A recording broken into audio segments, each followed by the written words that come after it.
Wanted to know the context because actually, in my case, I'm dealing with a very new technology. And sometimes it's very difficult to understand where that technology came from. And it's helpful to get knowledge and information from people that have seen the evolution of technology go along the way. And it also helps set a certain level of context for everyone here. Without the proper context, sometimes technology can be misconstrued or misunderstood. And so I really do appreciate that we have someone who has much experience with the aviation industry here. Okay, so to introduce myself, good morning to everyone. My name is Julius Barcelona. I'm the son of my much more famous father, Arsenio Barcelona, who is one of the, I would say, driving forces of agriculture here in the Philippines. He gives his apologies to everyone. He is also presenting drones in Negros.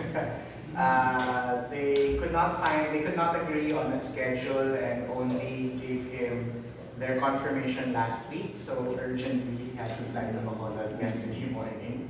And so he gives everyone his apologies and hopes that he will be okay with me presenting in his place.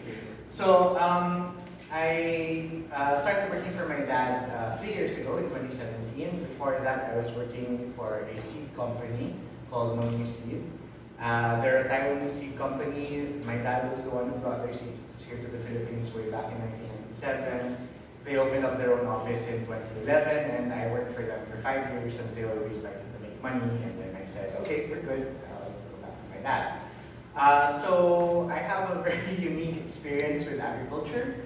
I have no agricultural background whatsoever. I was supposed to be a doctor, which is ironic because now I tend to plants instead of human beings. So while everyone's panicking about coronavirus, I am panicking about Panama disease in bananas or papaya ring spot and crown rot in papayas, because those are also plagues that are affecting the Philippines. And we might not know this, but there are actually obscure laws in the country that prohibit the transport of papaya from Luzon to the Visayas and to Mindanao for the same reasons. Luzon is technically on a papaya lockdown because they do not want to spread papaya ring spot virus and crown rot to the Visayas and Mindanao. So if you would please humor me, please don't bring papaya to the Visayas or to the Mindanao, because that is an incredibly difficult disease to battle, and we are having lots of difficulties. Same with China. We now have a virus in Benguet called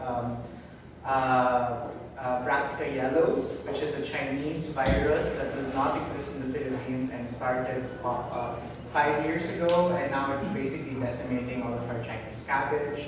So if you're wondering why our bongbong is so expensive now, it's because it's almost impossible to grow it without experiencing this disease. So as with coronavirus, viruses in the Philippines for plants are also a huge problem. Swine fever, African swine fever is already in the news. And so anyway, but I'm not here to talk about that. I'm here to present to you today drone technology for aerial application in the farms. This will not be a presentation. I will show you videos just so that you have an idea of what the drones are like, how they are used. But honestly, it's the questions that you have to ask about how the technology works that is important. Because I would like to present to you that based on the context that our chairman has informed us, the current paradigm of crop protection using manual application or booms or aerial application is one that is protective, meaning you try to defend your plants by creating a layer of either chemical or organic protection on top of the plants. I would like to present that drones are a very different paradigm. We will not be using drones to create a layer of protection on the plants. Rather, drones are a very aggressive form of crop protection, wherein once we see the beginning signs of an infestation in your plants, the drones can apply a targeted application of crop protection methods to attack the insects then and there. Okay, so before anything, I'd like to just show you a quick video. Of course, we are a private company. As our chairman mentioned, we are the only private company, I think, within this group. So I do apologize if this comes off a bit like a product presentation, because it really is. So please just take a look first. So currently, Harvest has two models of drones. This is our D10 model. It's the smaller, easier to use application. You can see here it's being used over rice fields. It's a quadcopter type drone. It has a 10-liter capacity, and well, you'll see in a bit. So it has the two booms over on the side. It sprays 4 square meters in a line. So it's a fairly simple machine. It's not very difficult to work with, and it's one of the simplest drones. It only has a little over 100 parts. So it's a very, very simple machine to use. Okay, we'll get to that in a little bit. It's remote control and has some basic. Well, if you are a fan of flying toy drones already, this is not very different from those toy drones that you fly. This one is its bigger brother, the M12. So this is a slightly more updated version. The D10 is a more engineering-friendly drone. If you have a background in engineering, you like to tinker with your drones, it's a lot easier for you to work with. But for the regular consumer, this M12 is more user-friendly. Does not have it's easier to use from the get-go. It's easier to learn how to use. It's easier to program, and it has a bit more functions than the 10. You can also notice that it has the sprayers in a square, so it's 4 square meters instead of 4 meters in a line. Those are the drones. Now I'd like to pause for a bit and then just talk about a little bit of the capabilities. So you can see here that the drone can be linked to an app that the company provides. And this application allows you to do things such as program the drone.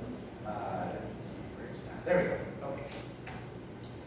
So in this case, this is what the app looks like. What you would be doing in this particular situation is to use the drone to map out your field and then save the field. And then the drone, based on parameters that you set, will automatically calculate the most efficient flying path. So for example, you'll notice in this field, the drone has already calculated this flying path. Okay? And the drone will also tell you how far it has flown already. You can see some red lines over here. So it will show you what the flight path of the drone is. This is particularly useful, for example, if you did not pay attention and then you see the drone has flown somewhere else. You can just take a look at the app and see, okay, this is where the drone has flown so far. Okay. However, this app is internet required, meaning you have to have an internet connection between your phone and the drone itself to be able to do this programming. In the Philippines, since internet connection is a precious resource, there is a much simpler version of a much simpler version of the autopilot, where you can just use the controller, fly the drone to point A, and then fly to point B, and then when you activate it, the drone will just zigzag between points A and B. That requires no internet connection. And finally, the drone is built mostly out of carbon fiber and aluminum. There's a bit of plastic in it, but essentially it's built to be very light and very tough. So as you can see here, this is a torture test. So we drop the drone from a height, and after a quick inspection, you can see that the drone is fairly unharmed and is perfectly okay to fly again. We fly the drone, so yes, it's fine, it can pick up. We fly the drone on purpose into a tree. So we do that on purpose, just to see if the drone will survive the damage. And again, take it out into a safe area, do a quick inspection, see if it's fine. It's probably fine. So We dropped it from a height of 20 meters, 20 feet, and it's perfectly okay. The good thing about the drones that we're using is they are built for agricultural use. So we do expect that some damage will be met. So in this case, there is a tear crack on the propeller. The drone is made to be field repairable. As long as you have spare parts on you, you can just remove the part that is broken, replace it with the part that is okay, and the drone is as good as new. Okay, so basically that's the presentation. That's all the presentation I'm going to do. I could go into the technicals of it, but really what I found is that it's the questions that people ask about the drones because it does present a very different model. So I would like to invite people to ask questions about what the drones are capable of doing. Yes? How much does it cost? Oh, okay. So, of course, important question. So wait, I'll just make my background the drone in light, so that's great. Okay. All right. So we have two models. We have the D10, which is a 10-liter model, and the M12, which is a 12-liter model. I won't lie, it's not cheap. The D10 is what is it? It's 680,000 pesos, and the M12 is 980,000 pesos. It's about as much as a car. That's what you get when you try to build it out of carbon fiber, almost entirely out of carbon fiber. However, in our case, we have an agreement with Land Bank of the Philippines. So Land Bank of the Philippines is willing to finance the drone. You only pay 10% as down payment, and the interest is 2% per annum for 5 years. So a bit more affordable for ordinary people. Okay, I think, are you using already GPS technology? Yes. So, because that will make it easier, not exactly the Yes. dimensions. The autopilot system, the application depends entirely on GPS. I'm not sure if we can see it from here. Okay, I don't think we can see it from here. Let me try and show you the other one. So, okay, there we go. All right. So you can see here that there's a hump over here at the back. That's the protective case for the GPS antenna. In the other model, it's exposed. But in this case, there are GPS trackers on both the drones themselves. That's how they can plot out the maps. So what you can do is with the app, you can fly the drone to the different parts of your field and then set that as the boundaries of the field. Or using the controller is what the GPS will link up with the controller and tell it that those are the 2 points that the drone has to zigzag between.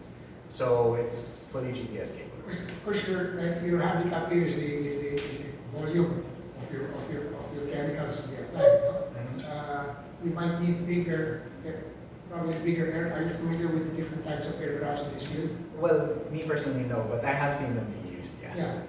The most popular one is the ANCAT, which can take automotive fuel, and that can carry up to 1 ton. 1 ton versus your, how many kilos? 10 and 12.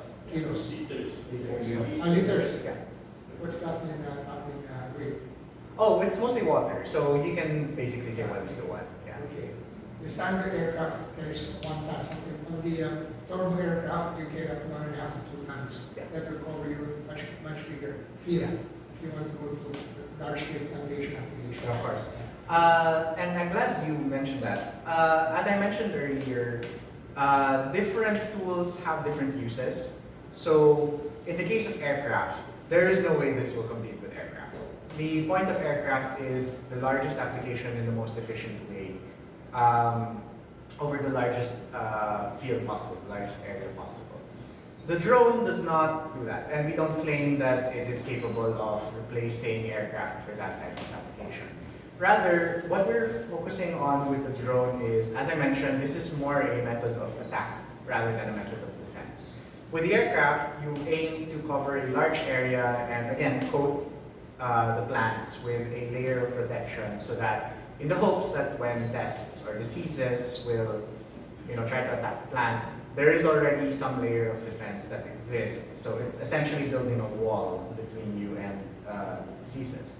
Yes? No, but just to continue that, the technology is a very simple step forward. You can have an aircraft run by a completely mechanical. Oh yes, that's true. I think that should be your next challenge. Because the aircrafts are there, all you have to do is put the program, the software in place, and let the aircraft fly itself. Because right now, even jumbo jets are flown. Of course, yeah. By autopilot. Yeah.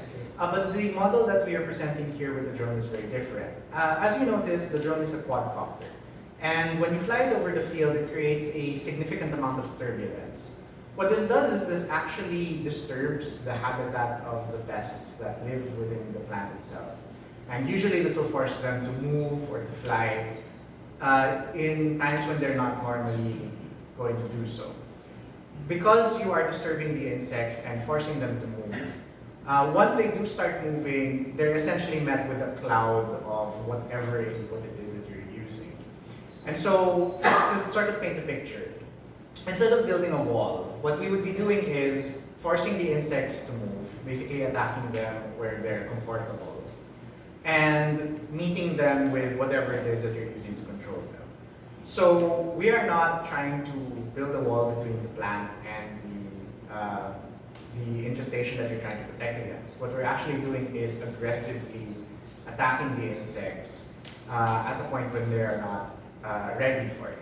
So, to use war terms, it's like attacking your soldiers when they're at camp. They're resting, they're fed, they're weak and not prepared for anything, and then suddenly you basically roll a cloud over them that will kill them if they're not prepared for it. So it's a very different paradigm. The capacity is very low because there are certain limitations with the technology. We are limited with battery tech. So the maximum flight time of most drones at this size is around 20 minutes. And that is significantly impacted by the weight that you are carrying on the drone itself. The drones are very big. I would say that the drones are about the size of, I don't have anything that's good enough for it, but it's about this big. So they are very heavy. The D10 is 24 kilograms and the M12 is 36. What's the payload? 10 kilos and 12 kilos, yeah. So when you reach 50, you can carry people already. Oh yes, but that would mean a much larger drone. Madam, Yes. Sorry, Yes. I have a question with you. Let's wait for the mic, please. You have a mic there. Go over here. I I think I'm speaking fairly loud. 10 kilos load of what? The fertilizer? Chemical, pesticide. Yeah. So how many hectares does that cover? Oh, okay. So Well, that's only one question. Yeah. The other one is obviously you do monitoring, right? So how do you monitor whether X number of hectares are infested? oh, okay. Yeah. And then number 3, I just wanted to make this statement so you know that the drones that were used by the Americans in the Special Action Force in the Battle of Macasapano were not like this. They were like semi-airplanes. Yeah, as you suggested. Yeah. Okay. They were used for monitoring or for dropping bombs? Not dropping bombs. Spy. Yes, they were actually used to spy where the MILF were. And they were not shaped like that. They were shaped like little airplanes Yes. with pointed wings. Yes. So that the law enforcers will know what areas to avoid and what areas to attack. Yeah. Okay.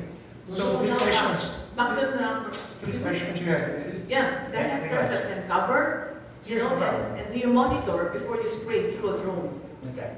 So most drones are usually used for targeted pest applications, but yes, you can use them to apply fertilizers like foliar fertilizers and rest. There are some drones that have spin drums underneath them for the application, as you mentioned, like urea or other fertilizers, granular fertilizers of your field. The drone's capacity is 1 hectare for every 20 minutes. So basically, you can do 3 hectares with 1 drone. That's to answer the first question. To answer the second question, in terms of monitoring, there are several different types of drones. The one that I present to you today is a quadcopter. And this has the benefit of hovering, maintaining certain flight patterns.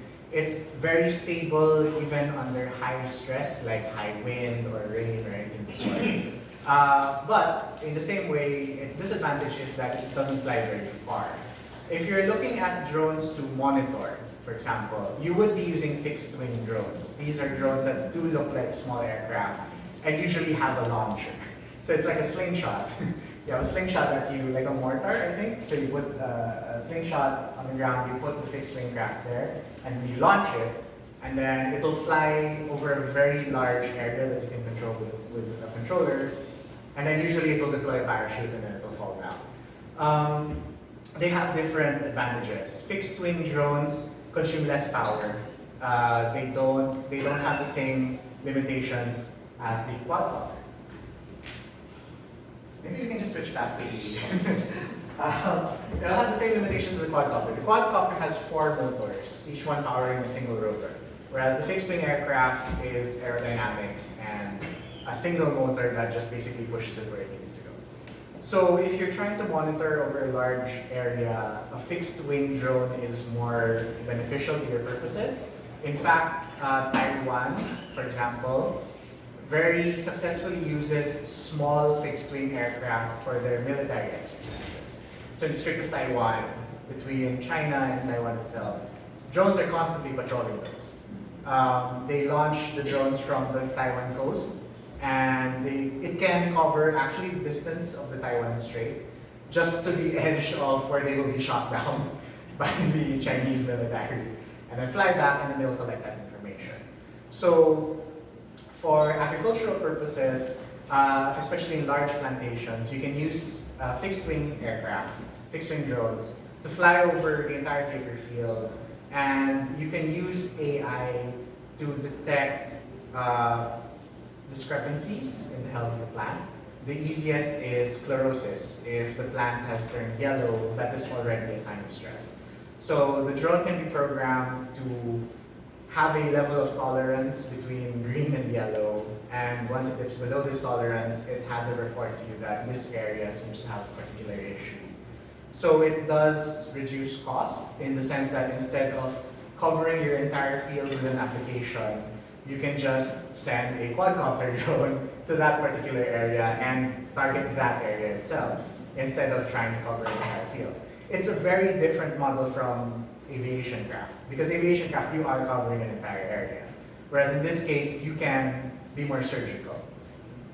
Get an overview and then target an application for that specific area itself. So very different use cases. I won't say they're apples to apples, it's a very different use case for your book. And your final question, ma'am, I'm sorry, was? No, you answered me already on the hectares and the monitor.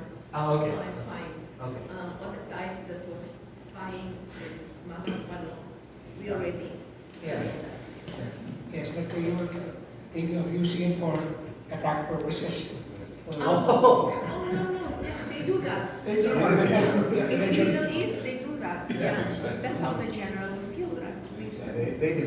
In fact, there's going to be a problem in safety and security, because if this gets into the hands of terrorists, you can use it to fly a bomb into a crowded area. I'll answer that in a bit, but the gentleman over here had a question Yeah. first. Yeah, quick question. How long does it fly before you have to recharge the battery? Oh, okay. So the maximum flight time per drone, the quadcopter, is 20 minutes. 20 minutes? Yes, and to work with that, each drone already comes with 6 batteries, so it's not just one battery at a time. So that makes it easier, especially in agriculture, because you have to cover a fairly large area at the same time. And to answer Chairman's question, this is the reason why, in the Philippines at least, All drones and all drone pilots have to be registered with the Civil Aeronautics Board and the Civil Aviation Authority of the Philippines. So I have to have a registration number for myself and for all of the drones I'm allowed to pilot. So this is essentially for issues of terrorism. It is not an unusual, it's not improbable that a farmer who is angry at his neighbor will load up his drone with herbicides and fly that over his neighbor's field. Or a terrorist might load it up with cyanide and fly it over a building. That's not an improbable situation. So CAAP has to monitor every single drone pilot and drone itself, and it is required that there is a very large registration number printed on the drones that you're using. It has to be visible. And we are not allowed to fly drones of this size over populated areas. If we do, we have to secure a permit. So there has to be, I don't remember the standard, but there has to be a certain population density that is the maximum tolerance limit for flying drones over an area that you don't have to apply for a permit for. Otherwise, you can. Yes, ma'am. Can you talk to the bank, please? Can you talk to the bank? No. Are you planning to sell that as a service? Oh, ourselves, no. The nature of private, unfortunately, is we are constrained by resources.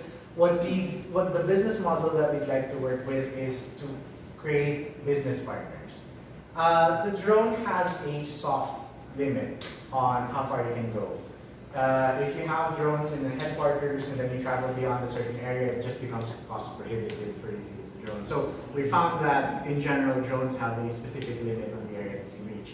So per area, we would like to work with a local partner that we train, we help them with the registration. They're the ones that purchase the drones since we have the agreement with Land Bank anyway.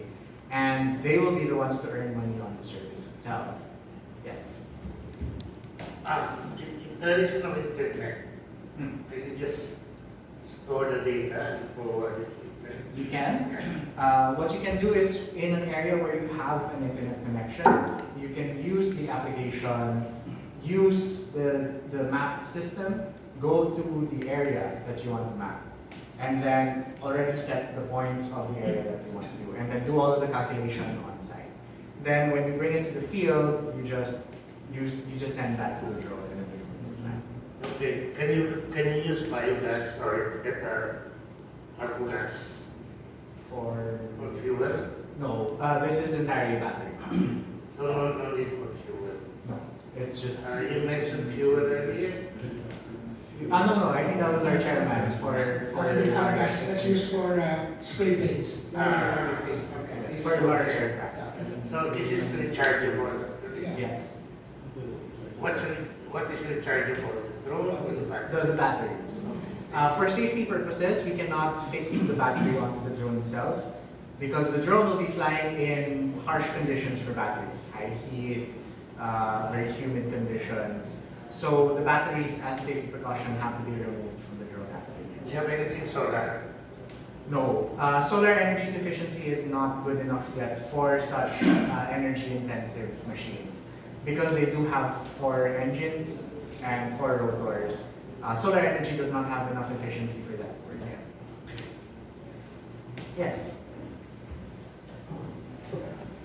You mentioned about internet and GPS, right? And autopilot. When do you actually use internet? Like, is it for real-time controlling of drone? Like when there's a down terrain or something? Okay. The main purpose of using the internet for the drone is to help with the autopilot functions of the drone itself. So you have to set certain parameters. For example, how fast the drone will fly, what is your spacing between each flight back and forth. And then there are other parameters that are useful. For example, you can program the drone once it reaches critical battery or it runs out of payload to hover so that you can bring it back to somewhere safe to land. or you can you can program it so that it will automatically return to its takeoff point when that happens. So the internet is just the way by which you can communicate with the drone itself and program it to do certain things. Of course, because the internet is not readily available, there are some limited functions that you can do without the internet itself. Or if really there is no way for you to get any internet connection, you can purchase something called an RTK tower, which is a small tripod that basically creates a localized Wi-Fi field between your phone and the drone itself so that you can do the programming there on site. Other than that, there really isn't any need for you to do upkeep of the drone. The programming, the electronics inside of it are very simple and very durable because you want to make this as user-friendly as possible. If you really want to go into the nitty-gritty of things, there is actually cloud services for the drone that allows you to track every drone that you have possible. In our case, for example, as the supplier of the drone, we have a responsibility to respond to reports of drones being used for illegal purposes. So if in case one of our drones has been discovered as being used for an illegal purpose, we are required by law to kill it. So we can do that by going online, connecting to the drone itself, and then basically killing it. And the drone is unusable anymore, unusable. For people that, yes, so for people that will, for example, somebody flies a drone into a building, we have to kill it. Otherwise you're going to be in trouble. So, and that service will also be made available to any business partner that wishes to use the drones for their own businesses as well. But otherwise, it's very, very user-friendly. Yes, sir. Question, the autopilot, is it made in China or is it made in the US? Which one? The autopilot. This is a Chinese-made drone. So the autopilot is Chinese made. Yes. So that means even the Chinese can also kill the drone. It depends. Technically, they can. Because in China as well, they are also required by law to do the same thing. If somebody is using the drone for illegal purposes, they are required by law to kill it, or they will suffer penalties. To do the same in the Philippines, technically they can, but of course, we have to have an agreement with them on how we're going to turn over the drones and things. Yes. I'm not sure if this would be for you or the chairman. If you have a fixed wing that's unmanned, how low do you need to fly it above the field so that it's effective? Like, I think the crop dusters, the man. 50 feet. 50? Yeah. 50? Yeah, 50 feet above the ground, yeah. For the banana plantations. For banana plantation. Yeah, plantation. But can it,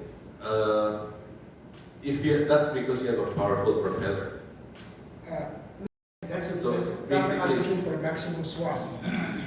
The swath that you can cover, the breadth of So you coverage. don't need something that has good lift capability that can fly maybe 10, 20 feet above the ground. Well, if it's too close to the ground, the application is very limited.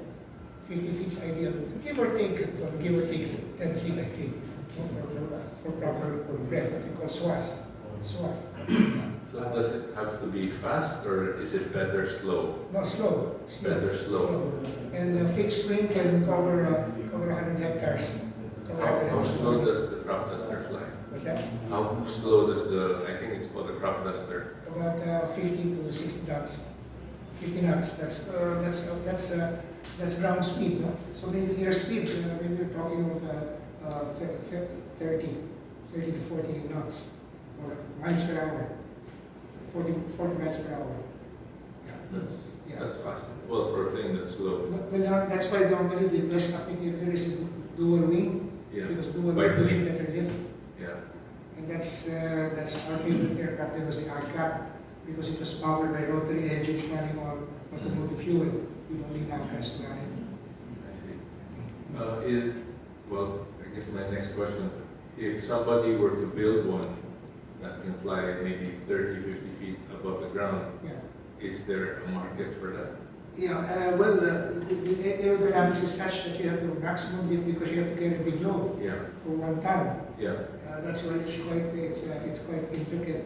We built local aircrafts here, but never for agricultural application. I think there was one called the Labuyo done by one of the ATO, but it was only for experimental purposes. We're not at that stage yet. And now they're already moving into turbine aircrafts for applications, which increases the load, doubles the load of the aircraft. It can carry 2 tons of them. That would be for commercial size aircraft. In our case, we have fixed wing aircraft that are very small, and they're purely for monitoring purposes. But the flying height is about the same 50 feet. According to civil aviation laws, we are not allowed to fly above 50 feet. So anything higher than that, we have to have a permit for it. So for fixed wing aircraft, they're really built just for monitoring purposes.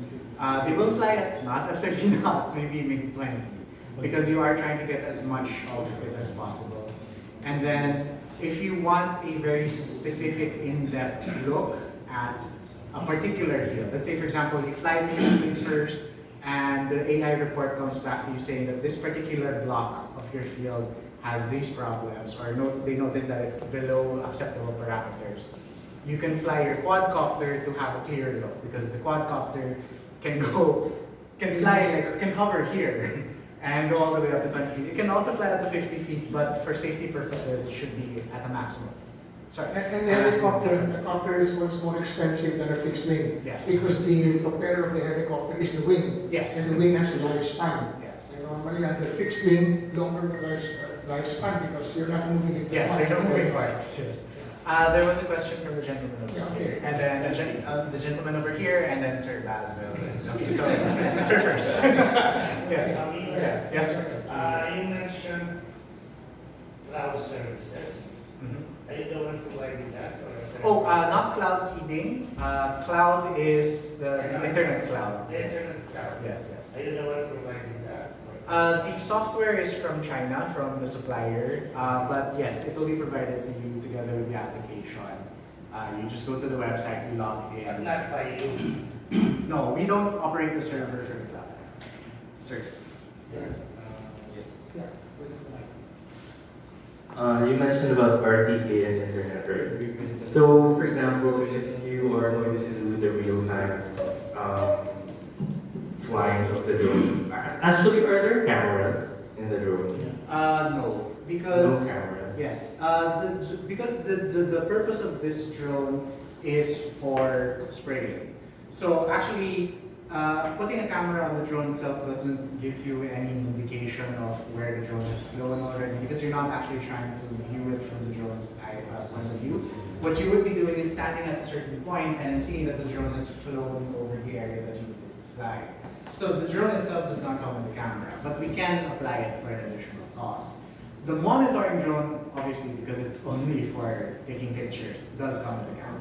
So, let's say you want to focus on a specific tree or a crop, like you want to zoom in, or like if you apply a camera on it or customize it, like can you actually slow down the drone and then just Oh, okay. So what stay still? you would be doing is not flying it using autopilot. What you could do is you can start using the autopilot, and then maybe as you're watching the drone and then you're looking at your phone to take a look at what the camera is seeing, and then you notice maybe something's wrong, you can automatically turn off the autopilot and then fly the drone manually back to the tree to zoom in the problems. The issue is, of course, the drone has a limited battery life. This drone really is built for spraying purposes. So while you can do it, it is possible. It's not the most efficient use of its intended purpose. So, but you can. Yeah. Sorry, sir. There were two questions here first. Sir,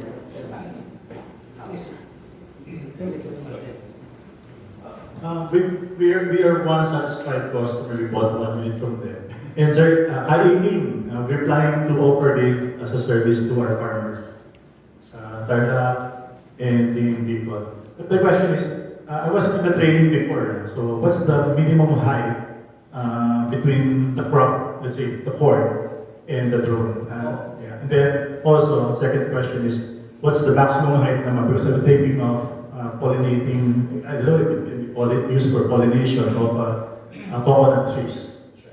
Oh, okay. It's dependent on the crop. We normally, as a rule of thumb, recommend 1.5 to 2 meters above the canopy of the crop. And you can program that in the drone so that it will automatically do so. So if there's a rise in your land, the drone will automatically rise with it as well. For corn, 2 meters above the height of the corn is probably desirable because the corn is very big, and if the base is not steady, turbulence may cause the corn to flatten. So 2 meters above the corn height is probably good for spray applications. If you're looking at coconut, the maximum flying height of the drone really is 50 feet. You can fly it up to 50 feet. But if you're using pollination, meaning you're going to, increase the turbulence around the canopy of the coconut itself to make the pollen fly, you can fly it. I would recommend you fly it manually. You fly the drone over the tree itself and then just hover it for a bit and then you move on to the next tree after. So, sir. Yeah. Does the drone have what they call obstacle sensor? Like it can avoid trees and other. Okay. Natively, the drone does not have it by itself. Because again, it has no cameras, it has nothing of the sort, it doesn't have any IR sensors. Because again, that would drain the battery more than it should.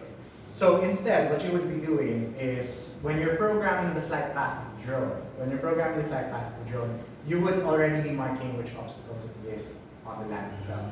So if you remember the picture that I showed you earlier, you can create exclusion zones in the field that you're doing so that the drone will just program its flight path around that exclusion zone. So if, say, for example, that's a tower, and you're looking at your app, so you know there's a tower over there. Since the app is a satellite image anyway, you can see the tower from the app. And then you just create an exclusion zone around the tower itself, and the drone will program itself to fly around that. So it's in the apps. It's in the app itself. Yes. Yeah. Another question. So when you sell to a local farmer, does it include the price includes training and licensing with the app? Okay. So the price of the drone itself includes the drone unit, 6 batteries, the charging apparatus for 6 batteries, meaning you can charge all 6 batteries at the same time. The toolkit, the controller, and assistance with registration in the CAAP and the CAD, and the training for one pilot. Spare parts. Spare parts, we have a full complement of spare parts, but we don't include it in the price of the drone itself. So if you would like to purchase a set of the spare parts, that's additional to the cost of the drone. But you can get the app and self-train yourself as a pilot using your own computer. Right? Is that available? We do have, our training program starts with the simulator. Drones are expensive. It's very difficult. So we start with the simulator. The drone, because it's a big aircraft, but it doesn't fly like a fixed wing craft. So training between a quadcopter and training with a fixed wing craft is very different. So we have a simulator first that trains the small motor movements, because what we found is that most people, when they fly a drone, they tend to throttle it immediately and then just go zooming off. So we have to train people to just make very, very small movements so that the drone will move with the precision that it needs. A quadcopter is a more surgical tool after all.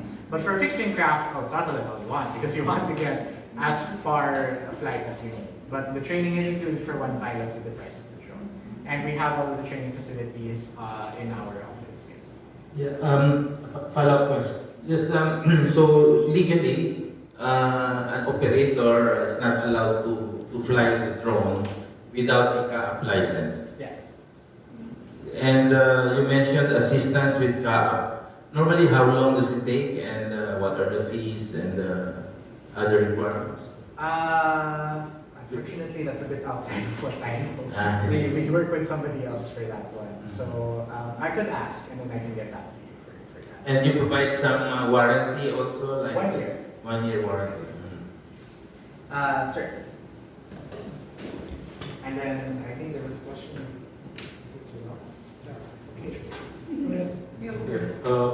Basically, once it rains, you have to bring the quadcopter down. Okay. The drone itself is IP57 rated, meaning it can withstand a certain level of dust and humidity in the air. The reason why we would say, or we would recommend that you do bring the drone back when it starts to rain is not because of the drone itself, but because the efficiency of your application becomes zero. If you're trying to spray something while it's raining, it doesn't stick onto the plant, or it doesn't hit the insects that you're trying to reach anyway. No, my concern is what happens to the motor during rain. Oh no, the motor is perfectly fine. It's a brushless motor, it's fitted, and again, IP57 rated. So you can withstand up to a light shower, meaning if your rain starts, then you can bring it back and you don't have to worry. Just don't keep flying it while it's outside. And obviously if there's a lightning storm, the drone's probably going to be the highest point in the field, lightning will probably hit it. So don't keep it flying while it starts to rain. The next one is not a question, it's more of a statement. I think a lot of people they watch TV and then they see the US Reaper drone taking the video. The reality is if you want a 4K video, it's not possible. Even the Americans cannot do it. To reach that level of clarity, your bandwidth is incredible. You have to have the bandwidth just to receive a 4K signal. So what the signal they receive on the monitor when they see it is actually grainy. It's not very accurate. Sometimes you can read the license plate, but more often you cannot. So it's just for people to know. And third, if you want to know about the Kahaku, sir. Yeah, actually, oh, sorry. If you want to know about the Kahakis, I have a friend I can introduce you to. It's good that you mentioned that, sir, because in the case of our fixed-wing drones, we don't take video. We take high-res images over with a very good shutter speed, because that's also more useful for the AI to check what areas are good and what areas. The high resolution comes after. Yeah. Because if you want actual viewing, like you're watching it, you have to take a video. It's like you take a video, then you come back, bring the unit back, then you can watch it with clarity. And I think there's optical sensors where you set the infrared levels for thermal, for certain light frequencies. You can check for fertilizer usage, humidity, and how much water the plants have absorbed. They're ready because if you want to know, I have some people doing it already. Yeah, that is very popular now currently, especially in Europe and Israel. There are still certain limitations to the technology. Usually what they do is they have specific parameters that they work with, such as you mentioned. But ultimately, you still need somebody to go into the field to do an actual viewing of what's there. We originally thought that it was possible to do everything through the drone itself, but after talking to several companies from Israel, from the Netherlands, from the US, we found that it's really just to give you advance warning that this is something you should check out, and you still need to send a technician into the field to actually take a look at what's wrong. Because, as Sir mentioned, bandwidth is a problem. You can't really transmit such high resolution images. There's no way for you to really zoom in on a problem with the current level of technology that we have.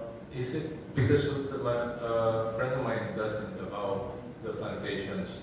They take the video and they're able to spot areas wherein irrigation is inadequate. So again, for example, what that would mean is the drone is flying over the plantation, and then basically what the drone can track would be certain, like say, different levels of chlorosis on the plants. So if, for example, the chlorosis is a certain level, the AI can detect that this might be a disease, or if they notice that the plant's canopy has folded and the picture sees more land than it would see a leaf cover, that could indicate an irrigation problem. But ultimately, they still have to send somebody over to take a look and see what's actually wrong, so that they can figure out what the issue is. In relation to that, I don't know how extensive Google Maps are, because in some Google Map areas you can see live what's going on in the ground. Now, I don't know if that's applicable to the entire land domain of a country, that you can really see what's going on, because that can complement you also. Does anybody know the extent of Google Maps? Yeah. How extensive? Google Map cannot give you a very accurate. If you want a high resolution, you really need a drone flying around to take the high res video. The Google Map will only give you a rough picture. After that, wala. No, but you can, there are some spots that you can see live movement. Yes, you can see. You have to It's pay. a question of time before You have to becomes pay for the real Yeah, time. yeah, real time, real time. But it's not. I don't think you can read the license plates. With the drone, you can take a picture of the license plate. So there's levels. We have the satellite, then we have near Earth aircraft, then you have aircraft, then you have drones, and then you have people going to the field to flashing videos. Yes, person over there. Yes. Yeah, what's the brain? I think I need What's the brain of that thing? Ooh, that one I don't know the answer to. I've seen the brain, it's a little black box, but I don't know if it's based off Arduino or Raspberry Pi. That one I'll have to ask your supply. Can you manipulate it? Can you program it? Or is it Uh, solid state? Okay. Personally, I'm not sure if you could manipulate it outside of the app itself. I suppose if you do have the know-how, you can. You could remove the brain and you can unscrew it and then see the parts inside, and then maybe you can do it yourself. In our case, since again we want to keep it as user-friendly as possible, if there is something wrong with the brain itself, which is very unlikely, but should there be a problem, what we would do is we would actually just replace the brain whole and then send that brain back to China so that the engineers can check what's wrong with But it. the brain is proprietary. I don't think it's proprietary. If it were proprietary, this would be a lot more expensive. Yes. No, just a statement. If you're talking about the brain, the autopilot is a specific chip that you can only buy, like in the US. You have to buy, and you need federal aviation approval for that. And then in China, I think it's the same thing also. The chip it's not exactly proprietary, but you're not supposed to tamper it. You're required to leave it alone. If there's something wrong, yes, you can replace it. But when you replace it, that unit has to have another chip that identifies it. This US regulations, they identify each drone, because it's the same autopilot used on planes. So as much as, I think the missile also uses a similar system. Thank you for That's why that. it's not I did not allowed. know that, so thank you for that. Mr. Rojas, Mr. Rojas? Yes. How long does it take to fill it up? A minute? It's a very small bag, so it's only 10 liters or 12 liters, depending on the size. If you know how to fly a Mavic, you can fly this also. The principles are the same, but the Mavic is a very, very small drone compared to this one. And the Mavic is meant more for taking videos or photos and things. So in this one, you would be flying it more like watching the drone itself and watching it as it goes in the field, rather than looking at your phone and seeing where it flies. Because with this drone, you're trying to get the most effective coverage of your field. So if you're just watching it from, what do you call this? If I were to give an example, it's like you're walking like this and then you're just looking like that and then you're trying to cover the entirety of the area. Whereas if you're standing here and then someone is walking for you, you can direct them. And then you know that you have a clearer picture of overall where the drone has flown. Up to how many miles per hour of wind can you keep the drone on course? Oh, the drone is capable of flying even up to, I think, 15 km/h winds. But we don't recommend that you use the drone in anything above 3 km/h because if you're trying to spray, the spray will just be carried off by the wind. So it's not a question of capability, it's more an efficient use. Or you fly low? Sorry? Or you fly low? If you fly low, anything lower than 1.5 meters above the canopy of the plant may cause damage to the plant because of the turbulence.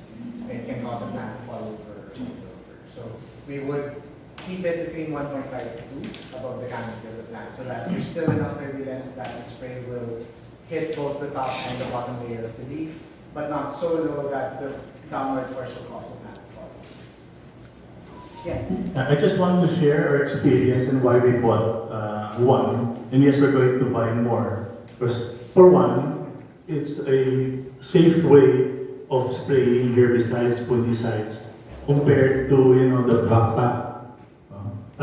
So when you're spraying, aside from you need 3 people to spray using the backpack to cover 1 hectare in 1 day, but you only need 1 drone which will cover 30 hectares at least, or 24 hectares in a day. And the farmers are not exposed to the chemicals. So once you're spraying using the backpack, you're also spraying yourself with chemical. And the second is, of course, the efficiency is very efficient. To cover 24 to 30 hectares in a day. So happy kami doon. That's why we're going to operate as a service soon. It's really, really good. Sir? Yeah, the controls operate on line of sight, or what happens if you have a rolling drum and Oh, okay. the drone is over a hill, what happens? Okay. The controller's range is 5 kilometers. And the controller is tied to the drone itself. Meaning you can't use the same controller to control a different drone. So they're locked to one another. So that's one. So it's not dependent on line of sight. However, I don't know in the Philippines, somebody more well versed in the CAAP laws with regard to this might answer that. But as far as I understand, for this type of drone spraying service, you're supposed to keep the drone within the pilot's line of sight as humanly possible. If the drone will fly into an area where it is no longer within the pilot's line of sight, you should bring it back and then go to an area where it is for safety purposes. It is a large machine. We did show you that it was a departure test. We could fly into trees and stuff. The drone will be fine. But if it goes beyond the line of sight and it hits someone, that person will be very injured. This is a very big drone flying at a very high speed. So, and it's got 4 rotors. So, for safety purposes, the pilot must always keep the drone within its line of sight. There's insurance covering the drones. Let's see what happens, crashes, etc. Okay. If you purchase a drone, you are required to get insurance for it, third-party liability. And that's really between you and the insurance company itself.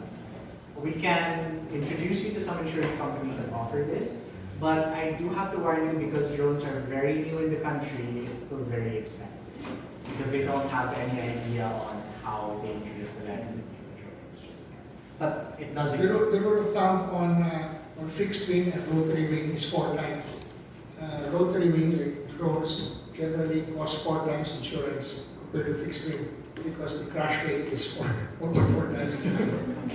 And agricultural aircraft also has a higher rate than standard commuter aircraft, because agricultural aircraft flies at 15 feet above the ground, and the crash rate is higher. The crash rate of fields more often than that. So again, for safety purposes, the pilots have to keep it within the line of sight. You can't avail of insurance because it does exist. Somebody was going to ask a question. I don't remember who raised their hand. Okay, what is the next stage of drone equipment? What's going to be the capacity? Okay. So we're currently limited by battery power.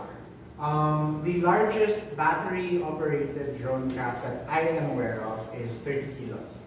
And that one, at that point, rotary, the quadcopter model doesn't work anymore because it consumes way too much power. So beyond beyond a 20 kilogram payload, they're using helicopter style single motor and the tail motor type. So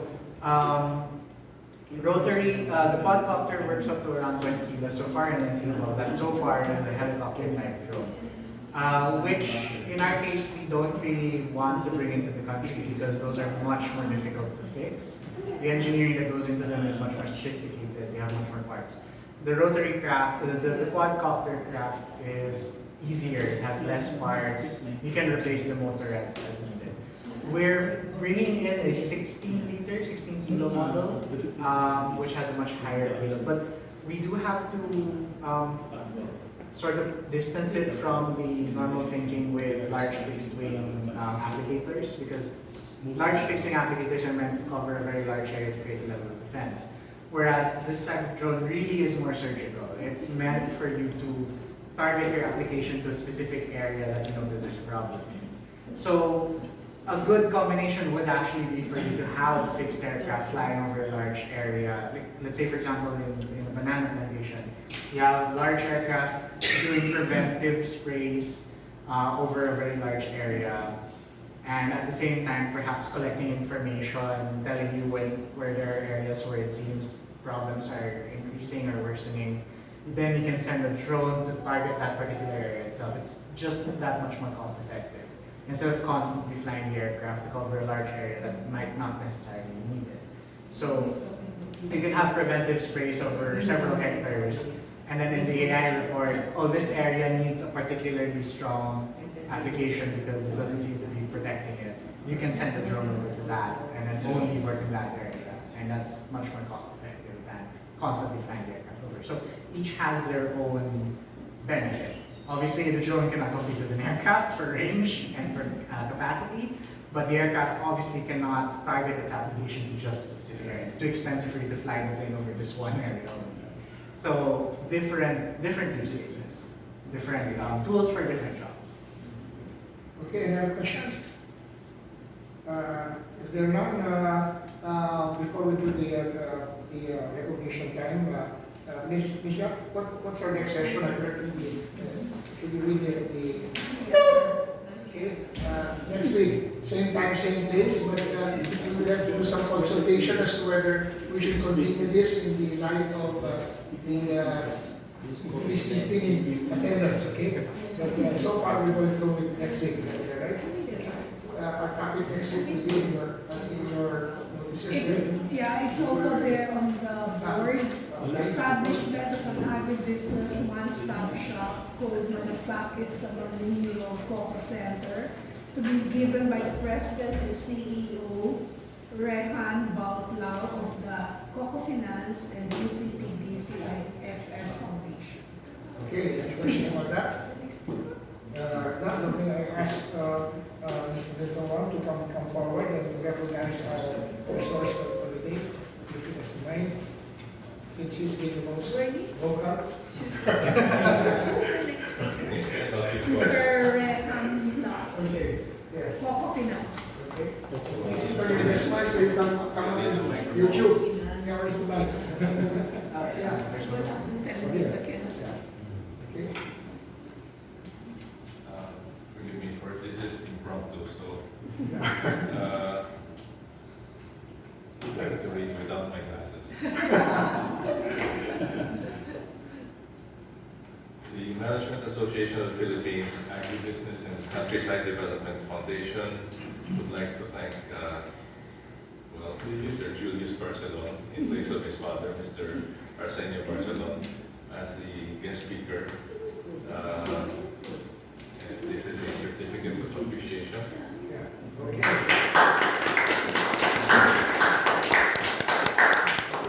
In line with that, our chairman has also given